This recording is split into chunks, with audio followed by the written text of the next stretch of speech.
Ամոր և որդվո և որդու սրբո, ամեն։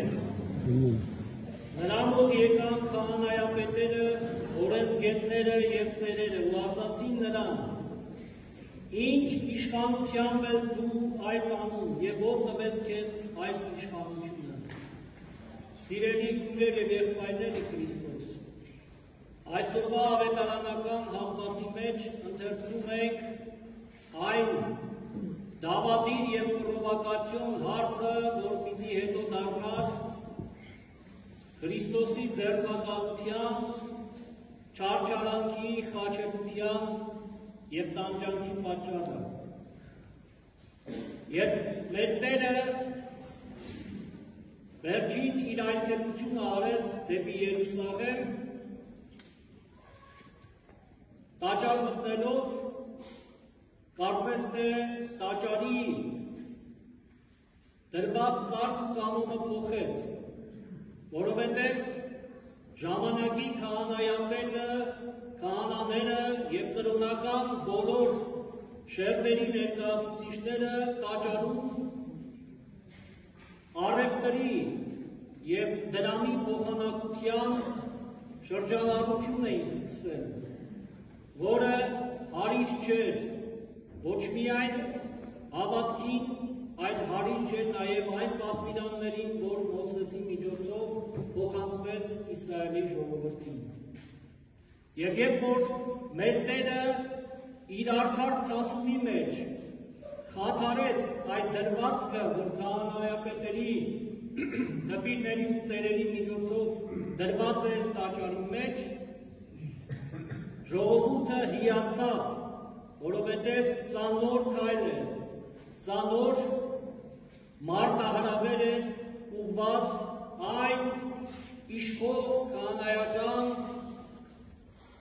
կարգ-կանոնին, որ արհեստականորեն դրված էր տաճարի մեջ։ Եվ դրա համար է, որ ավետարանում ներկայացված է, թե ինչպես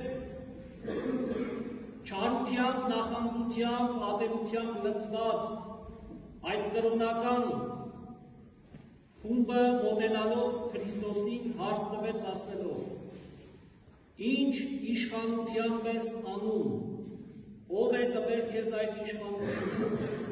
Քրիստոս մեր Տերը իր ամբողջ երկրային կյանքի ընթացքին առաքելության ժամանակ շատ ու շատ հրաշքներ էր գործել, սիրելիներս։ Բժշկել էր, հաց էր բազմացրել, տարատեսակ հիվանդություններ էր ուժել, մեռածին հարություն էր տվել, իհարկե շատերի մոտ իշխանության, Քրիստոսի իշխանության հարցը կախված էր օդի մեջ, բայց չէին համարձակվում բարձրաձայնել, այլ այդ հարցը իրենց հոգու մեջ էր, մտովին էին տալիս։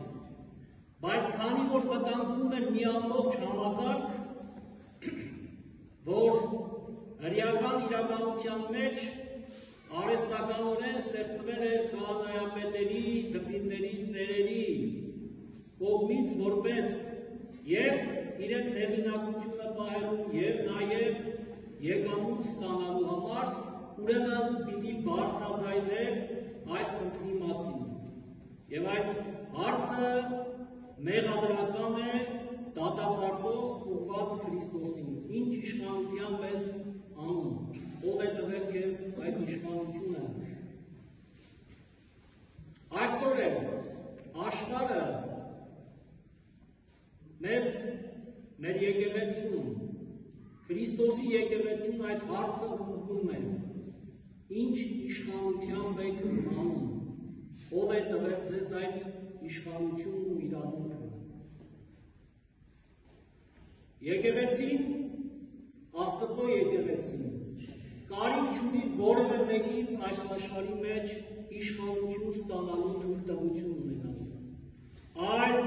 եկեղեցու իշխանության իրավունքի աղբյուրը երկինքն է, Աստված Քրիստոս,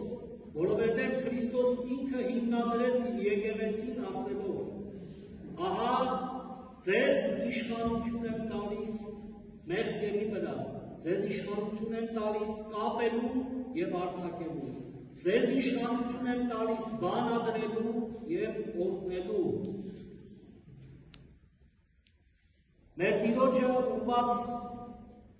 օրենսգետների, քահանայապետերի հարցը ճշմարտության փնտրտուքի համար չէր,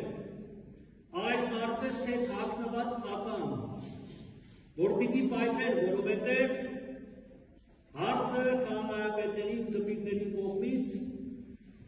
ուզում էր ցույց տա ժողովրդին, որ Քրիստոս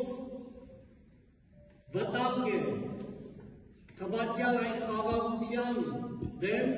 որ ուներ Երուսաղեմը։ Քրիստոս վտանգ է, որովհետև կարող է ժողովրդական հուզում առաջացնել։ Քրիստոս վտանգ է, որովհետև բարձրաձայնում է այն կեղծիքը, այն անբարոյականությունն ու անպարկեշտությունը, որ տիրում էր։ Չմոռանանք, որ այս Պիղատոսի առաջ նույն քահանայապետերը ասեցին. պիտի դատապարտես այս մարդուն, որովհետև խառնակցություն ու հուզում է գցում ժողովրդի մեջ։ Այսօր էլ սիրելիներս, հնչում է այդ հարցը Քրիստոսի եկեղեցու դեմ, ով է իրավունքը տվել ձեզ խառնվելու, փորձելու պայքարել անարդարության, հայրենադավության, անզգամության և հակավաստվածության դեմ։ Որակներ, որոնք եկեղեցին փոխում է և փոխել է ամբողջ դարերի ու պատմության ընթացքում։ Այս ամենին հակառակ մեր Սուրբ եկեղեցին սովորեցնում է մեզ ու առաջնորդում դեպի հայրենասիրություն, սրբությամբ ապրված կյանք, հավատասիրություն և ազգասիրություն։ Այս իշխանությունը, ինչպես որ ասեցի, փոխանցված է անմիջապես Քրիստոսից։ Իր վավերականությունը ունի Սուրբ գրքում և դարերի հոլովույթով ապացուցված է։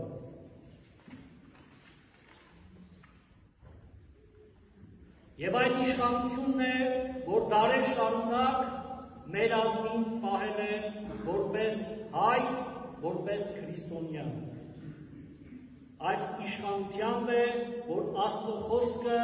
քարոզվում է և պիտի քարոզվի եկեղեցվո մեջ որպես բացարձակ ճշմարտություն։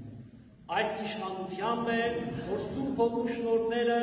առատորեն բաշխվում են մեր սրտերից, մեր հոգիներից ներս։ Երբ հնչում է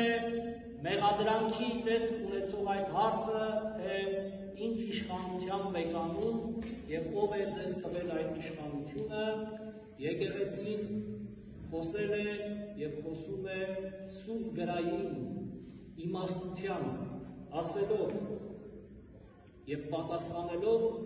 մեկ ճշմարտացի խոսքով։ Ինքը Քրիստոս մեր Տերն է, եկեղեցու իշխանության աղբյուրը։ Ուրեմն, սիրելի քույրեր և եղբայրներ, մենք էլ որպես մեր եկեղեցու հավատավոր զավակներ մշտապես կարող ենք առնչվել այդ դավադրական հարցին։ Ով եք դուք, ինչ իշխանություն ունեք և ումից եք ստացել այդ խոսելու, պայքարելու հնարավորությունն ու իրավունքը։ Վստահաբար կարող ենք խիզախորեն ասել. Քրիստոս ինքն է տվել այդ իշխանությունը մեզ, մեր Սուրբ եկեղեցու միջոցով, մեր Սուրբ հայրերի միջոցով, ովքեր խիզախորեն և քաջաբար պայքարել են անարդարության, ապականության, մեղքի, հայրենադավության ու սրբությունը ապականելու դեմ։ Ուրեմն հաստատ մնանք, սիրելիներս, այն հավատի արմատին, որ Քրիստոսից անմիջապես տրված է մեզ։ Հաստատ մնանք այն կոչմանը, որ Քրիստոս փոխանցեց մեզ առաքելական հաջորդության Իսուս եկեղեցու միջոցով։ Երբևէ չլինենք այն սկզբունքների ու ճշմարտությունների խաթարողը, որ դարեր շարունակ եկեղեցվո մեջ եղել է պայքարի, առաջ գնալու, Քրիստոսի հետ նահատակվելու և առնելու պատճառ։ Թող Տերը ամենքիս քրիստոնյա մարդու և հավատացյալ մարդու իզախության հոգի տա,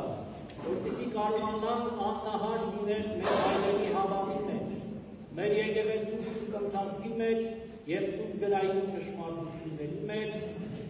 որ փառաբանում են ամենակարող Աստծուն, Քրիստոս Աստծուն, ում վայելում են փառքը, իշխանություն ու պատիվը, այժմ և միշտ և աղոթյանս հավիտենից ամեն։